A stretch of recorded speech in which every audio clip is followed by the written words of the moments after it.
because there's a gaping hole where Jim was, and we all feel it. And when we were married, he wanted to give a speech, and he asked the DJ, hey, can I talk to somebody?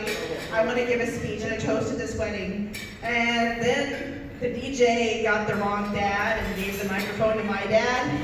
And my dad's pretty reticent. Like, he was like, I don't know. He's like, oh, great, pleased to be here. But Jim had a speech prepared. And when we were dancing our first dance, he gave the speech to me, and he said, Adam put us through all kinds of crap. I didn't know how things were going to turn out, but I'm just so happy we're here, and I'm so proud. And he was so happy that things had turned out the way they did for Adam with such a prize as this. Obviously. And he was just the life of the party, and I loved him so much. And anyway, I know with Amber, she also put us through some crap. And Jim knew her values were sky high, and she was the light of his life, as all his children were.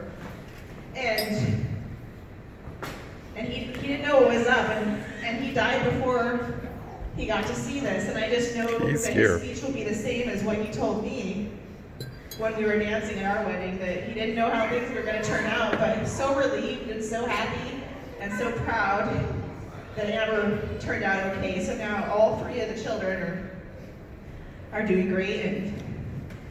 And Amber, when I first met her, I always wanted to be the rambling relative with the really obnoxious wedding toast that everybody waits for. But when I met her, I didn't know if I was going to marry Adam until he met his family, but I'm like, these people are great. This sister is just so wacky.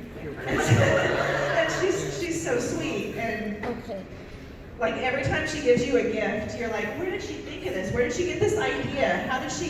How can somebody be so considerate and kind? And she is. She's the best aunt. And I know that Jim is so glad that things worked out for her, and he'd be so pleased with Eric, because you can tell that he's just as, everybody says it, so I don't feel bad saying they're just wacky together. And they're sweet, and I can tell that he's got the same kind of consideration for people that she does. And I love her, and I know I love Eric already, even though I've met him twice now. But like Adam said, we would have kicked his butt if he would have not been a super guy.